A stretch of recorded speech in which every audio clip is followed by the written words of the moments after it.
ඉසිවර සහන ජ්‍යොතිෂ සේවය හා සම්බන්ධ වුණ ඔබ සියලු දෙනාටම ලබන්නා වූ 2021 වර්ෂය සුබම සුබ නව වසරක් වේවා කියලා ප්‍රාර්ථනා කරනවා. ඔබ සියලු දෙනාටම ආයුබෝවන්.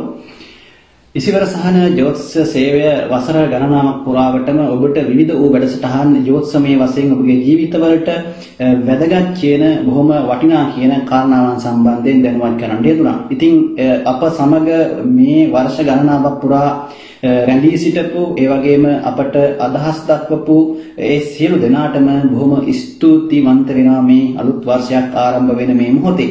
ඉතින් මේ වෙලාවේ සූදානම් වෙන්නේ 2021 වර්ෂයේ ලබන්නා වූ මේ අලුත් අවුරුද්ද ලග්න 12න් ඉපදුණු ඔබට ඔබගේ ලග්නයට අදාළව ඉතාමත් සවිස්තරාත්මක ලග්න පලාපල විස්තරයක් ගෙනෙන්නට තමයි සූදානම් වෙන්නේ. මම මේ වීඩියෝ එක දීර්ඝ වෙන නිසා ලග්නෙන් ලග්නෙට වෙන වෙනම තමයි මේ වීඩියෝ අන්තර්ජාලයට YouTube එකට මුදහරින්න අදහස් කරන්නේ. මම දාන අනිත් මේ වීඩියෝ වලට යටින් link එකක් දානවා. ඒ link එකකින් ඔබට තෝරා ගන්නට පුළුවන්. comments තීරුවේ සහ description එකෙන් ඔබට තෝරා ගන්න පුළුවන් ඔබගේ ලග්නට අදාළව වීඩියෝ එක මොකක්ද කියන එක. අනිකුත් වීඩියෝ බලන්න පුළුවන්. ඒ සියලුම වැඩසටහන් මෙතෙක් කාලයක් අපි දාපු සියලුම වැඩසටහන් ඔබට එහරා බලා ගැනීමේ හැකියාවක් පවතිනවා. ඉතින් 2021 වර්ෂය කියලා කියන්නේ සුවිශේෂී වර්ෂයක් බවට පත් වෙනවා. ඉතින් ලෝකයේම දරුණු වසංගත තත්යකට මුහුණ පාලා සිටින වෙලාවක තමයි මේ වර්ෂය ආරම්භ වෙන්නේ. ඉතින් අභියෝගාත්මක වර්ෂයක් හැටියට තමයි 2021 වර්ෂය මම හඳුන්වන්නේ ජ්‍යොතිෂ විද්‍යාත්මකට කාරණාවන් එක්ක. ඉතින් මුළු ලෝකයටම බොහොම අභියෝගාත්මක කාල පරිච්ඡේදයක් බවට පත් වෙනවා විතරක් නෙවෙයි සබහා දහමත් එක්ක ගැටෙමින් අපිට බොහොම අභියෝගාත්මකව සමන්ගේ ජීවිතයේ කටයුතු කාරණාවන් බොහොම කල්පනාකාරීව බුද්ධියට මුල් තැන දීලා කටයුතු කරන්නට ඕන වර්ෂයක් හැටියට තමයි 2021 වර්ෂය හඳුන්වන්නට පුළුවන්කම තියෙන. ඉතින් ඔබ දැනටමත් ඔබ සැලසුම් කරලා ඇති. ඉතින් ඔබගේ ගොඩාක් බලාපොරොත්තු ඔබ තියාගෙන ඉන්න නම් අලුත් වර්ෂය පිළිබඳව ඔය විඳ ගන්නට එපා කිසිම හේතුවක් නිසා. ඉතින් අභියෝග එන තරමට තමයි ජීවිතයක් සුන්දර වෙන්නේ. අභියෝග එන තරමට තමයි අභියෝග මැදින් යන ගමන තමයි බොහොම ලස්සන වෙන්නේ. ඉතින් ඕනම ජීවිතයකට අභියෝග ප්‍රශ්න ගැටලු එක්ක තමයි ඒ ජීවිත අපට ගත කරන්න සිද්ධ වෙන්නේ. ඉතින් ජෝතිෂය තුලින් අපි උත්සාහ කරන්නේ ඔබට පැමිණෙන මේ සාමාන්‍ය ජීවිතයේදී මුහුණ පාන්නට සිද්ධ වෙන මේ ගැටලු අභියෝග කල්ැතිව හඳුනාගෙන ඒවා පෙන්වන්න කරලා දීලා ඔබට මෙන්න මේ වගේ කාල පරිච්ඡේදය තුල මෙන්න මේ වගේ කාරණාවන් තමයි ඔබට වැඩිපුර සිද්ධ වෙන්නේ.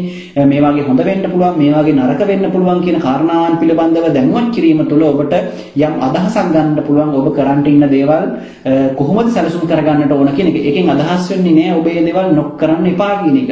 අපි හිතමු යම්කිසි බරපතල ඒ රාෂ්ට්‍රික අපලයක් තියෙන කෙනෙකුට ඒ අවුරුද්ද නිකම්ම ගෙවලා දාන එක අපි අනුමත කරන්නේ නැහැ කිසිසේත්ම. මොකද ජීවත් වෙන්න යම් දෙයක් මිනිසුන් කරන්න ඕන. මොකද ඔබගේ ජීවිතේ බොහොම අපේ ආයුෂ බොහොම පොඩි කාලයක් අපි ජීවත් වෙන්නේ. ඉතින් ඒ කෙටි කාලය තුළ නිකරුණේ අපල කියලා වෙලා කාලය නිකරුණේ ගත කරලා දැම්මොත් එහෙනම් අපිට ජීවිතේ අපිට කරන්න තියෙන අපේ බලාපොරොත්තු අපිට කරන්න තියෙන සේවය සමාජයට රටට ලෝකයට අපිට දෙන්න ඕන දේවල් ටික අපිට කරගන්න ඕන ටික අපිට කරගන්න කාලයක් නැතුව යනවා. ඉතින් අපේ ඉලක්ක වලට ළඟා වෙන්න බැරුව යනවා. ඉතින් ඒ නිසා මොනතරම් අභියෝගාවක් මොනතරම් ප්‍රශ්න තිබුණත් මොනතරම් අපලයි කියලා කිව්වත් ඔබගේ ඉලක්කය ඔබ අමතක කරන්න එපා. ඔබගේ ජයග්‍රහණය ඔබගේ අරමුණ ඉෂ්ට වෙනතුරු ඔබ අනිවාර්යයෙන්ම උත්සාහවන්තව ක්‍රියා කළ යුතුයි. ඉතින් ජෝතිෂය තුල අපි මේ ඔබට පෙන්වලා දෙන්නේ ඔබ නිකරුණේ නැත්තම් මේ අපල කියලා ඉවර වෙලා ඔබ අකර්මණ්‍ය කිරීමක් නෙවෙයි. ඒ උත්සාහය තුල තමයි ගොඩක් දේවල් සාර්ථක කරගන්න සිද්ධ වෙන්නේ. ඉතින් ලොකු අභියෝග එනවා ඔබගේ රැකියාවන් වලට, ව්‍යාපාරයන් වලට, ඒ වගේම වෙනත් කටයුතු කාරණාවන් වලට බාධාකාරී තත්ත්වයන් එන්න පුළුවන්. ඉතින් මේ සියලු දේවල් මැඩගෙන බොහොම උත්සාහයෙන් බුද්ධිමත්ව දුරදිග බලලා වැඩ කිරීම තුළ බොහොම හොඳින් සාර්ථකත්වයක් අත් කරගන්න පුළුවන්. ඉතින් මේ පලාපල විස්තර අපි මම ජ්‍යොතිෂය සම්බන්ධව මගේ වීඩියෝස් බලපු කොට දෙනෙක් දන්නවා කොයිතරම් සාධාරණ විදිහට කොයිතරම් සත්‍ය නැත්නම් විද්‍යාත්මක විදිහට ඒ කරුණු කාරණාවන් ඔබට පෙන්වලා දීලා තියෙනවද කියන එක. ඉතින් ඒ සත්‍යතාවය එහි බලපු අය දන්නවා. ඉතින් මම මේ පලාපල ඔබට ගෙන එන්නේ බොහොම වගකීමක් සහිතව සහ ජ්‍යොතිෂ සිද්ධාන්ත වලට අනුකූලව මේ සියලු දේවල් ප්‍රකාශ කරන්නේ. විශේෂයෙන් උතන තවත් කාරණයක් කියන්නට ඕන.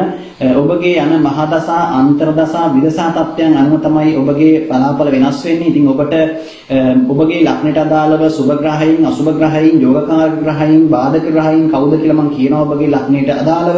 ඉතින් මේ දේවල් තමයි සඳහන් කරන්නේ 2021 වර්ෂයේදී ඔබ මේ ලග්න බලාපොළ ගෙන එන්නට සූදානම් වෙන වෙලාවෙ. ඉතින් එහෙම සාවධානව ඔබ අහලා ඉවර වෙලා බොහොම හොඳින් මේ දේවල් ශ්‍රවණය කරලා ඉතින් ඔබගේ ජීවිතේ යම් දෙයක් අරගෙන ඔබ හොඳින් ජීවිතේ සාර්ථක කරගන්න උත්සාහ කරන්න. ඒක තමයි අපේ එකම බලාපොරොත්තුව. ඉතින් ඔබට මෙතෙන් සිට බලන්න ඔබගේ ලග්නයට අදාළව ඒ ලග්න බලාපොළ මොනවද කියන එක. ඉතින් මේස ලග්න සිට මීන ලග්නයේ දක්වා ලග්න 12ටම අදාළ බලාපොළ මම අරගෙන එනවා. එහෙමනම් බලමු මෙතෙන් සිට ඒ ලග්න 12න් උපදින ඔබට මේ 2021 වර්ෂය කොයි වගේ ප්‍රතිඵලයක්ද ඔබේ ලග්නයට අනුමෝදා කරන්න කියන එක. තුලා ලග්නයෙන් උපන් ඔබගේ කේන්දරයේ ඔබගේ ලග්නාධිපති ග්‍රහයා 2021 වර්ෂය ආරම්භ වෙනකොටම සිකුරු කේතු සමග යෝගව දෙවෙනි භාවයේ ගමන් කරනවා ගෝචර ගමනක. ඒ වගේම තමයි 2021 වර්ෂය පටන් ගන්නකොටම තුලා ලග්නයෙන් උපන් ඔබට රවි බුධ කේන්දරයේ තුන්වෙනි භාවය තුල ධනු රාශිගතව ගමන් කරනවා. සෙනසුරු ගුරු යෝගව කේන්දරයේ හතරවෙනි භාවයේ මකර රාශියේ ගමන් කරනවා. ඒ වගේම තමයි කුජ ග්‍රහයා කේන්දරයේ 7 වෙනි භාවය තුල ගෝචර වෙනකොට රාහු ග්‍රහතුමා කේන්දරයේ 8 වෙනි භාවය තුල වර්ෂය පුරාම ගමන් කරනවා. සඳු ග්‍රහයා පළවෙනිදා වෙනකොට ජනවාරි මාසයේ ඔබගේ කේන්ද්‍රයේ ලග්නයෙන් 10 වෙනි භාවය තුල ගෝචර ගමනක යෙදෙනවා. ඉතින් ඔබගේ බාධක ග්‍රහයා බවට පත් වෙන්නේ රවි ග්‍රහයා. ඉතින් තුලා ලග්නයෙන් උපන් ඔබට සෙනසුරු සහ බුධ සහ සිකුරු කියන ග්‍රහයන් ඊටමත් සුබ ඵල දෙන ග්‍රහයන් බවට පත් වෙනවා. වගේම ඔවුන්ගේ මහදසාවක් නම් ගත වෙන. කියන්නේ සිකුරු බුද්ධ සනි කියන මහදසා අන්තර්දසා නම් ඔබට ගත වෙන්නේ ඊටමත් සුබ ඵල ඇති කරනවා.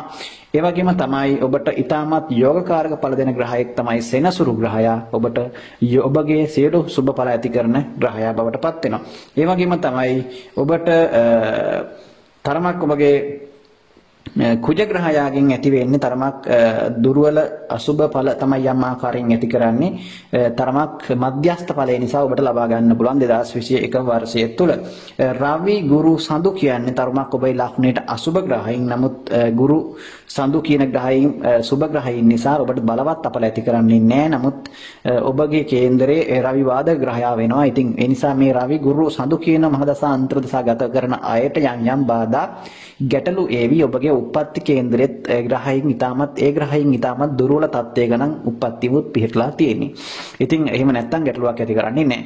ඉතින් තුලා ලග්නයෙන් උපන් ඔබට 2021 වර්ෂයේ පුරාම රාහු ග්‍රහතුමා කේන්දරයේ 8 වෙනි භාවයේ තමයි ගෝචර වෙන්නේ වෘෂභ රාශිගතව. ඉතින් ඒ වගේම ගුරු ග්‍රහතුමා කේන්දරයේ වර්ෂයේ පුරාම මකර කුම්භ නැත්නම් 4 වෙනි සහ 5 වෙනි භාවයන් දෙකේ ගමන් කර. ඒ වගේම සෙනසුරු ග්‍රහයා කේන්දරයේ 4 වෙනි සහ 5 වෙනි අධිපති වෙලා 4 වෙනි භාවය තුල වර්ෂය පුරාම ගමන් කරනවා. අනිකුත් ග්‍රහයන් සමහරට මාසෙන් හමාරෙන් ඔබගේ කේන්ද්‍රය තුල මහරු වීම සිද්ධ වෙනවා.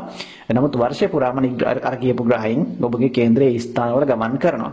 ඉතින් සෙනසුරු ඔබගේ යෝගකාරක ග්‍රහයා විදිහට 4 වෙනි භාවයේ තුල ගමන් කිරීම ඔබට ඊටමත් සුබඵල ලබා දෙන පිහිටීමක් හැටියට සඳහන් කරන්න පුළුවන්කමක් තියෙනවා. විශේෂයෙන් ඔබගේ සෙනසුරු 4 වෙනි භාවය තුල ගමන් කිරීම ඔබට යම් ආකාරයකින් බොහෝ බලාපොරොත්තු කටයුතු කාරණාවන් සාර්ථක කරගන්න. විශේෂයෙන් ඔබගේ ගෙදර දොර කටයුතු, ඔබගේ ගෙදර දොරේ ඉදිකිරීම කටයුතු, අලුතෙන් ගෙයක් හදන්න හිටියා නම් ඔන්න ඒක සාර්ථක කරගන්න පුළුවන් වර්ෂයක්. වගේම ඔබගේ අලුත් බලාපොරොත්තු ඔබේ හිතන් හිටපු ගොඩක් දේවල් 2021 වර්ෂයේ සාර්ථක කර ගැනීමට පුළුවන්කම ලැබෙනවා. හැබැයි ඔබ දන්නවා සෙනසුරු කියලා කියන්නේ බොහොම හිමින් යන ග්‍රහයෙක්.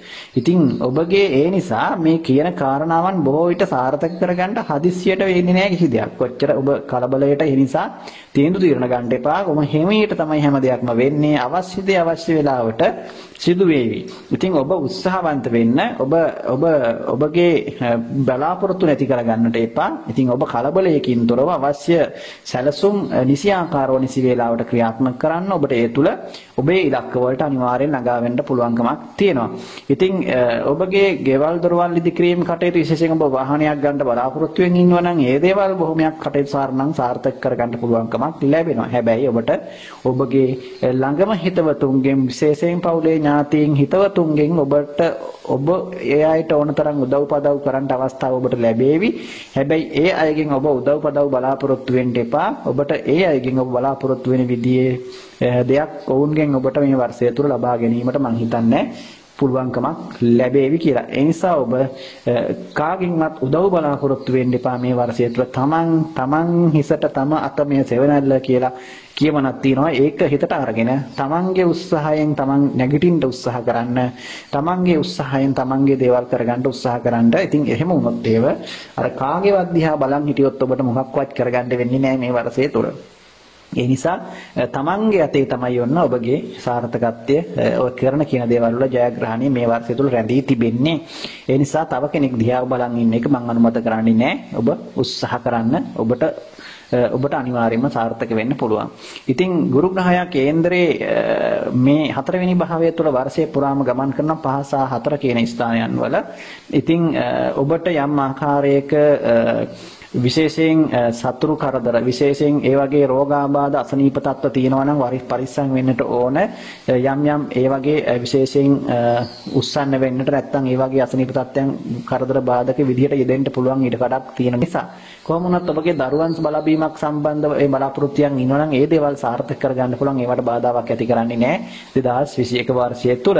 ඒ වගේම තමයි ඔබට ඔබගේ විදේශ ගමන් වගේ දුර බැහැර ගමන් ඔබ යොදාගෙන හිටියා නම් බොහෝ විට බාධා පැමිණෙන්න පුළුවන් වර්ෂයක්. ඉතින් දුර බැහැර සංචාර, විදේශගත වීම මේ වගේ දේවල් වලට තරමක් ඔන්න බාධා එන්න පුළුවන්. ඒ නිසා වැඩිපුර උත්සාහ කරන්න ඕන ඒ කටයුතු සාර්ථක කරගන්න 2021 වර්ෂය තුල. ඉතින් තරමක් ඒ හින්දා ඒ ගැන වැඩිපුර උනන්දුවක් ඔබ දක්වන්න ඕන. ඔබගේ පදිංචි වෙනස් වීම සහ ස්ථාන මාරු වීම වගේ දේවල් වලට තරමක් ඒ නිසා ගැටලු ඇති වෙන්න පුළුවන්. ඉතින් කොහොම වුණත් ඔබගේ රැකියාව සම්බන්ධව කතා කරනකොට රැකියාව සම්බන්ධයෙන් ඔබට ලොකු ගැටලුකාරී තත්ත්වයක් ඇති කරන්නේ නැහැ. හැබැයි ඔබ බලාපොරොත්තු වෙන හිතරන් ස්ථාන මාරු වීමක් ඔබට ඒක සාර්ථක කරගන්න පුළුවන් වර්ෂයක්. ඒ රැකියාවේ යම් ආකාරයකින් වෙනසකුත් සිද්ධ වෙන්න ඉඩ කඩක් තියෙනවා 2021 වර්ෂයේ මුල් භාගය තුල විශේෂයෙන්ම ඔබට රැකියාවේ තනතුරේ හෝ මොකක් හරි වෙනසක් ඔබට සිද්ධ වීම ඉඩ කඩක් තියෙන නිසා ඔබ ඒක බලාපොරොත්තු වෙන නම් ගැටලුවක් නැහැ. එක්කෝ ඔබට වෙනස් ස්ථානයකට යන්නට එහෙම නැත්නම් ඔබගේ ඒ ස්ථාන මාරුවක් ඔබ බලාපොරොත්තු හිටියානම් ඒ දේ සාර්ථක කරගන්නට හෝ රැකියාවේ තනතුරේ හෝ මොකක් හරි වෙනසක් ඔබට සිද්ධ වීමේ ඉඩ කඩක් පවතිනවා. ඉතින් ඔබට වෙන අපල තත්ත්වයක් ඒ විදිහින් ඇති කරන්නේ නැහැ රැකියාව සම්බන්ධව. කොහොම වුණත් දුර බැහැර සංචාර වගේ දේවල් වල තමයි තරමක් බාධා විදිහට කටයුතු කරනවන් වෙන්නේ. ටිකක් කරදර බාධක නැත්තම් ඒවට බාධා දෙන්න පුළුවන්කමක් තියෙනවා. කල්යන් ඉඩකඩක් තියෙනවා. ඉතින් ඒක තමයි ඔබගේ ව්‍යාපාර සම්බන්ධයෙන්ුත් මම හිතන්නේ ඔබට ලොකු ගැටලුවක් ඇති කරන්නේ නැහැ 2021. ව්‍යාපාර සම්බන්ධව නම් ඔබ ව්‍යාපාර වල යෙදලා ඉන්න කෙනෙක් නම් ඔබට ආයෝජන කටයුතු වගේ දේවල් වලට යොමු වෙන්න පුළුවන්. හැබැයි ඔබගේ තැන්පත් ධනය යම් ආකාරයක අඩුවීමක් පෙන්වන්න කරනවා. ඔබගේ වියදම් පැත්තට සාපේක්ෂව ආදායම් තත්ත්වයට සාපේක්ෂව වියදම් පැත්ත පාලනය කරගන්න උත්සාහ කරන්න. ඒ නිසා ඔබගේ තැන්පත් ධනය යම් ආකාරයකින් අඩුවීමක් පෙන්වන්න කරනවා 2021 වර්ෂය තුල.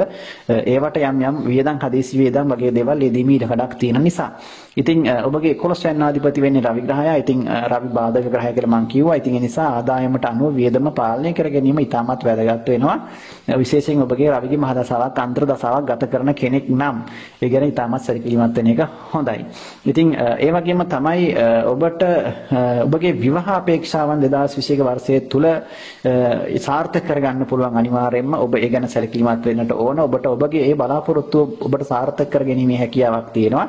වර්ෂයේ පුරාම මේ ඔබට මංගල යෝග ක්‍රියාත්මක වෙන නිසා ඔබට අනිවාර්යයෙන්ම ඔබගේ බලාපොරොත්තුව 2021 වර්ෂය තුල සාර්ථක කරගන්න පුළුවන් ඔබගේ විවාහ අපේක්ෂාව. ඔබ ඒ සඳහා අවශ්‍ය කටයුතු කරනවන් සැලසුම් කරගන්න ඔබට ඒ දේ සාර්ථක කරගන්න පුළුවන්කමක් ලැබේවි.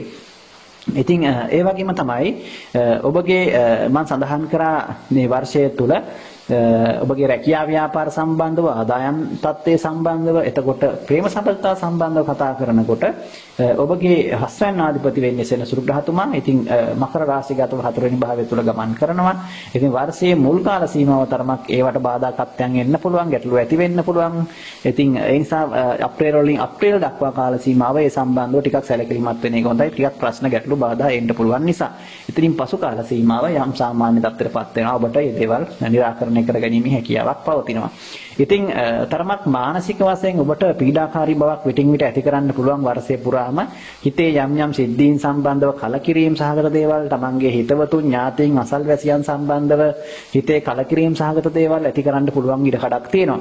ඉතින් ඒ වගේම තමයි තරමක් බලාපොරොත්තු නොවන විදිහේ මානසික පීඩාවන් ඇති කරන්න පුළුවන් විශේෂයෙන් ප්‍රේම සම්බන්ධතා සම්බන්ධව. ඒ වගේම තමයි ඔබගේ යම් බලාපොරොත්තු, ඒ වගේම ඔබගේ යම් ගත්ත තීරණ තීන්දුව බිඳ වැටෙනකොට, ඔබගේ හිතන් හිටපු දේවල් සමහර වෙලාවට ඒ විදිහට වෙලාවට වෙන්නේ නැති වෙනකොට මේ වගේ දේවල් ඔබට මුණ පාන්නට වේවිසි අත්දැකීම් වල ලබන්න වේවි 2021 වර්ෂය තුල. ඉතින් ඔබ මධ්‍යස්ථව බොහොම උපේක්ෂා සහගතව කලබලයකින් තොරව ඉවසීමෙන් කටයුතු කරන්න කියන එකයි මම කියන්නේ. ඉතින් ඉවසීමෙන් සැනසීම ලැබේ කියන වාක්‍යය ඔබ හොඳට මතක තියාගන්න. තුලා ලග්න ඉපදුන ඔබ 2021 වර්ෂය තුල ඉවසීමෙන් සැනසීම ලැබේ. ඉතින් අනිවාර්යයෙන්ම ඔබ බොහොම කල්පනාවෙන් ඉවසීමෙන් යුක්තව කටයුතු කරන්න ඕන වර්ෂයක්, දුරදිග බලලා වැඩ කරන්න ඕන වර්ෂයක්. ඉතින් ඒ තුල ඔබට අනිවාර්යයෙන්ම හොඳ අදහස් හිතට ගලාගෙන ඇවිල්ලා ඔබට මේ දේවල් ක්‍රියාත්මක කරලා සාර්ථක වර්ෂයක් බවට 2021 වර්ෂය පච්චර ගැනීමේ හැකියාව අනිවාර්යයෙන්ම පවතිනවා. ඉතින් මේ දේවල් තමයි තුලා ලග්නෙන් උපන් ඔබට සඳහන් කරන්න තියෙන 2021 වර්ෂය. ඉතින් ජයග්‍රහයි වර්ෂයක් බවට පච්චර ගන්නට ඔබේ උනන්දු උත්සාහයත් එකතු කරගෙන සාර්ථකත්වයට පත් කරගන්නට ඔබ උත්සාහ කරන්න. ඉතින් ඔබට සුබ නව වසරක් ප්‍රාර්ථනා කරනවා. ඔබට සුබ අනාගත